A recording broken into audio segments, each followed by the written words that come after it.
მე გიორგი ვარ დათუქიშვილი და ჩვენი შემდეგი თემა გახლავთ თეიბლები.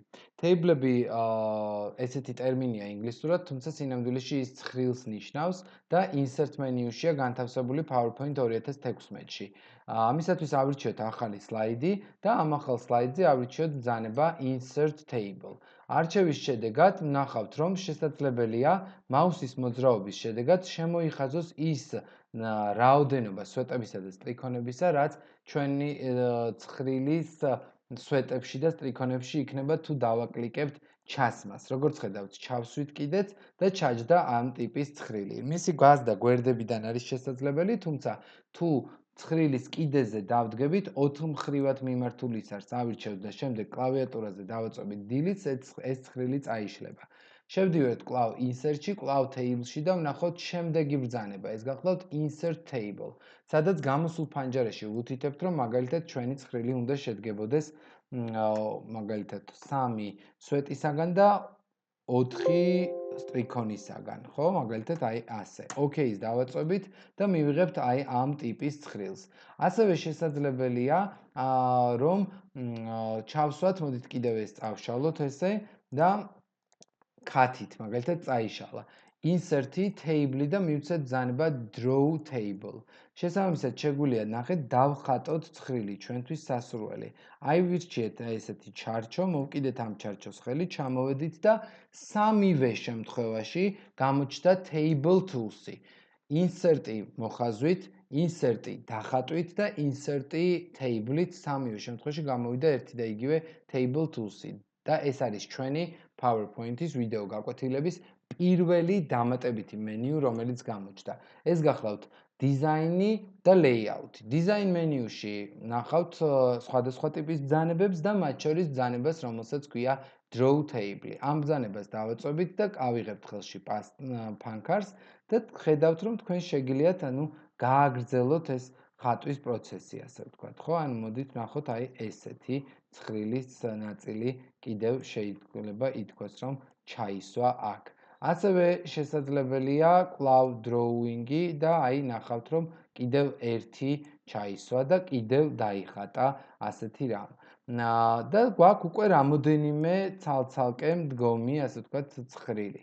მოდით ყველა მათგანი ამოვშალოთ სათითაოდ და ვნახოთ რა იქნება შემდეგ ვიდეოში. შევწეთ რა იქნება შემდეგ ამ ნაწილში. Table-ი ავირჩიეთ მაგალითად insert-ი, ავირჩიეთ 5-2-ზე, მივიღეთ აი ამ ტიპის table-ი და მოდით ვნახოთ რა შეიძლება კიდე გავაკეთოთ. შეიძლება გავაკეთოთ ის, რომ ბრძანებაში, რომელსაც ქვია arrays, დავდგეთ და ამოვშალოთ, დააკვირდით, ამოვშალოთ ის ხაზები, რაც გვაქვს და შესაბამისად ვიღებთ ერთიან დიდ უჯრებს. ან პირიქით ავირჩიოთ drawing-ი და ამ ცხრილში დავხატოთ ეს ხაზები, ასე ვთქვათ, ესე მოვიყვანოთ და ვნახავთ, რომ აი შეგვიძლია აქ შეგვიძლია რომ შევაერთოთ ეს კონკრეტული უჯრების ნაწილები ერთმანეთს. აი ასეთი ფორმით, შემდეგ აი ასეთი ფორმით, ესეთი ფორმით, ესეთი პირიქით დავიწყოთ ერთი წუთით, აბა ავირჩიოთ ესე აქედან ესეთი ფორმით, კი ბატონო, ესეც დავუშვათ, ნახავთ, რომ შესაძლებელია შუიდან ამოვიღოთ ესეთი ფორმით და ასე შემდეგ. მაგრამ ყველა მათგანი იხაზება როგორც ხედავთ შავი ზოლით. თუ ავიღებთ წყვეტილს, აი გამოვა წყვეტილი. თუ ავიღებთ scales, გამოვა უფრო სქელი. თუ ავიღებთ ფერს, წითელს, გამოვა წითელი და ასე შემდეგ. მაგრამ ამ ყოველივე ვარიანტში ყოველთვის უფრო ეფექტური გახლავთ მზა ცხრილის გამოყენება. ამისათვის მოდით ეს ამოვშალოთ, შევიდეთ კვლავ insert-ი, table-ი, ჩავსვათ ახალი ცხრილი დაახლოებით, მოდით ვთქვათ, აი ამ სტილის. და აი ამ ცხრილს მივცეთ ის ფერები, რა ფერებიც ჩვენ გვაინტერესებს. ფერების შესარჩევად კი უნდა გამოვიყენოთ design menu. Design menu-ში გახლავთ table style-ი და სხვადასხვა ფერის ვარიანტის ცხრილს შევარჩევთ. მოდით ჩვენ ავიღოთ აი ამ ტიპის ცხრილი, აი ესეთი ყვითელი ცხრილი და ხედავთ, რომ ამ ცხრილში გვაქვს პირველი, მეორე და ასე შემდეგ, მაგრამ ხაზები არ არის კარგად გამოჩენილი და იმისათვის, რომ ხაზები კარგად გამოვაჩინოთ, ავირჩიოთ borders, სადაც მივუთითებთ all borders და ნახეთ წითელი წყვეტილი ხაზი. რატომ? იმიტომ, რომ აი აქ გვაქვს შერჩეული სქელი, წყვეტილი და წითელი ხაზი. ჩვენ გვი ყველაფერი ახლა ავირჩიეთ ყვითელი და ავირჩიეთ წვრილი გადაბმული ხაზები. კვლავ all borders და ყველა მათგანი გახდა წვრილი ყვითელი ხაზი. იმედი მაქვს თქვენ ეკრანებზეც ახმადიათ ვარ და მოდით ცოტათი გავასქელოთ ხაზები აი ასეთი. ოკეი და აი უკვე ნათლად ხედავთ. ჩვენი მიზანი გახლავთ ის რომ header-ის რო იყოს სხვა, თუ ჩვეულებრივი გვინდა გამოვხდოთ ღილაკი, ანუ თოლია ქართულად, ანუ რუსულად წიჭკა. შემდეგ total row შეიძლება გაუფერადდეს banded columns and rows, ანუ სხვადასხვა დიზაინის ფუნქციები ირთვება მასზე გამოყენების დროს სხვადასხვა ცხრილში, მოკლედ რო ვთქვათ. ეფექტებიც აქვე გვაქვს, შეგვიძლია გამოვიყენოთ სხვადასხვა ტიპის ეფექტი, რომელიც აი მაგალითად ანარეკლს მოგცემს ცხრილისას და მოდით ვნახოთ რა შეიძლება ჩავწეროთ ამ ცხრილში. ამ ცხრილში შეგვიძლია ჩავწეროთ ბრენდები, ეს არის დავუშვათ Celio, Promodi, Etami, Promodi, Etami, Gary Weberi და როგორც ხედავთ არ ყოფნის, მეხუთეც გვინდა სვეტი უნდა დავამატოთ. აი უკვე ამ შემთხვევაში კი გვჭირდება layout-ი, გადავედით layout-ზე და მივცეთ insert right-ი და მარჯვენა მხარეს უნდა ჩავამატოთ Orsay, მაგალითად Orsay. ხოლო Celio-ს წინ შეგვიძლია კიდევ ერთი სვეტი ჩავამატოთ. მაშინ მივაძლევთ ბრძანებას insert left-ი და როგორც ხედავთ left-ით ჩაემატა ჩამონათვალი. აქ კი მოდით დავწეროთ მათი დავუშვათ შემდეგი ტიპის სერვისები. ეს არის ახალი კოლექცია. დავუშვათ. შემდეგ გვაქვს ახალი კოლექციის მაგივრად მივცეთ ფასდაკლება და კიდევ რა შეიძლება ვთქვათ, ორივე ერთად პირობითად. აი ასეთი ტიპის ცხრილი შეიძლება მივიღეთ. შეგვიძლია შევკუმშოთ ეს რათა დასახელებები ზემოთ გამოჩნდეს კარგად, კიდე ესეც გამოვწიოთ, ესეც გამოვწიოთ, აქაც გამოვწიოთ და ნუ ხედავთ რომ მეტნაკლებად, ასე ვთქვათ, გვართ თანაბრად ესე. თუმცა ყველა ავტომატურად რომ გავთანაბრდეთ, მოვნიშნოთ და შეგვიძლია layout მენიუში შევარჩიოთ ბრძანება distribute columns და გათანაბრდებიან.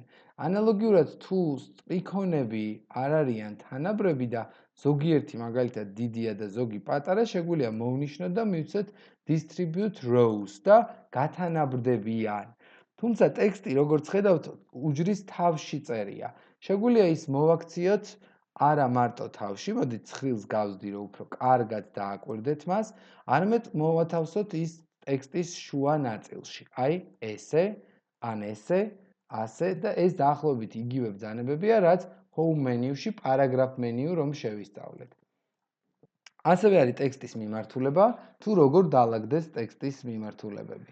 ავირჩიოთ ბრძანება ისევ ასეთი ტიპის და მოდით ვნახოთ ახლა რა შეიძლება გაკეთდეს აქ. ამავე ცხრილზე შეგვიძლია მივცეთ დავუშვათ cut-ი, გადავიდეთ ახალ სლაიდზე, რომელსაც ექნება ანუ blank-ი, იგივე დიზაინი, რაც აქ გვაქვს და კვლავ მივცემთ paste. ანუ ასეთი ტიპის ჩარჩო გამოსახულება გვექნება. და თუ გავაგრძელებთ მუშაობას და შევარჩევთ ახლა უკვე დიზაინიდან, მაგალითად მე format background-ში გავუთიშავ სპეციალურად დიზაინში ან უკანა გრაფიკულ ობიექტებს, სადაც თქვენ უფრო კარგად დაინახოთ, რაზე ვიმუშავებთ. და ნახეთ ტექსტი, რომელიც უკვე აღარ ჩანდა კარგად, layout-ში ჩვენ უბრალოდ დიზაინში შეგვიძლია ავირჩიოთ და დავწეროთ სხვადასხვანაირად. ნახეთ თქვენ როგორც შეარჩევთ ისე. მაგალითად ავირჩიოთ ამ ტიპით. ასევე გეტყვით რომ ეს არის ჩვეულებრივი ტექსტი, რომელსაც შეგიძლიათ მისცეთ ფონტის ზრდა, აი ასე.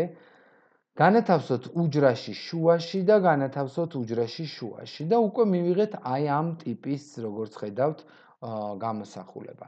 და მოდით უბრალოდ X-ით, ანუ ჩვეულებრივი X-ით ავღნიშნოთ ის, სადაც არის ახალი კოლექცია, ფასდაკლება, ორივე ერთად, ფასდაკლება და ახალი კოლექცია. აი როგორც ხედავთ, სხვადასხვა ადგილას ჩავსვი X-ები.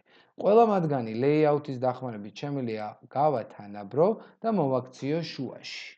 მაგრამ აქვე გეტყვით, რომ თუ შუაში არ მოვაქცევთ და ეს ტექსტი მაგალითად იქნება უჯრის მარცხენა ზედა კიდეში, ჩვენ კარგად ხედავთ, რომ ის ბოლომდე მარცხნიდან, ანუ ზუსტად კიდიდან არ იწყება, იმიტომ რომ არის ბრძანება cells merging, სადაც აი თუ მივცემთ narrows უფრო ახლოს მივა კიდესთან, თუ მივცემთ wide უფრო შიგნით შემოვა და მაშინ როდესაც ტექსტი გვაქვს ძალიან ბევრი, ჩვენ ვერ ვატევთ მას ცხრილში, შეგვიძლია გამოვიყენოთ none, ანუ არც ერთი და ფაქტობრივად ძალიან მჭიდროდ დაალაგდება ტექსტი ერთმანეთთან. Custom merging-ით სწორედ ამ ბრძანებაში გვეხმარება. და დავბრუნდეთ იმ ნაწილზე, როდესაც ეს გვქონდა ყველაფერი შუაში და მოდით ვნახოთ კიდევ რა ბრძანებას გვთავაზობენ ცხრილში. ცხრილში გვაქვს ასევე ბრძანებები delete column, ანუ სვეტის წაშლა, delete row, ანუ სტრიქონის წაშლა და delete table. რა თქმა უნდა, წაიშლება ის სტრიქონი, სადაც ვდგევართ, ის სვეტი, სადაც ვდგევართ. და კიდევ ერთი ბრძანება, რომელსაც ქვია split cells-ი. დავდექით, დავაჭირეთ split cells, მივეცით, რომ გაიყოს ორ სვეტად და ერთ სტრიქონად და ნახეთ, ეს უჯრა გაიყო ორ სვეტად და ერთ სტრიქონად. და ეს ბრძანება კი მივცეთ კлау split cells-ი, შეგვიძლია გავყოთ უკვე ერთ სვეტად და ორ სტრიქონად. აი ასეთი ფორმით.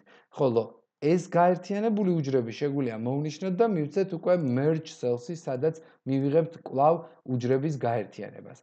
კიდევ ერთხელ შევხედოთ design menus. design menu-ში გვქონდა table style option-ები, ჩასართულ გამოსართულები, თვითონ table style-ის ფერები, border-ები და shading-ი, სადაც shading-ში მიაქციეთ ყურადღება, რომ გარდა ფერის ჩასხმისა, შესაძლებელია იყოს no fill-იც, ან more fill color და მეტი ფერი ჩაესხას, ასევე მიაქციეთ ყურადღება, რომ არის შესაძლებელი აღება მანიშნებლის, რომელიც დაგეხმარებათ იმაში, რომ კონკრეტული ფერი ჩაასხათ, ასევე შეგიძლიათ ჩასხმის დროს აირჩიოთ picture და work offline-ში, მაგალითად მისცეთ პრომოდის ლოგო ფონად, პირობითად თუ ეს თქვენთვის მისაღებია, დავაბრუნოთ უკან ანდუთი, შეგიძლიათ აირჩიოთ gradient-ი, სადაც სხვადასხვა ტონალობაა, აირჩიოთ ასევე texture-ი, რომელშიც ასევე სხვადასხვა ვერსიები გაქვთ, text და აირჩიოთ background-ის ზოგადი table-ის background-ი, ანუ მთლიანად table-ზე რა ფუნქციებით შეგიძლიათ გამოიყენოთ და გააკეთოთ.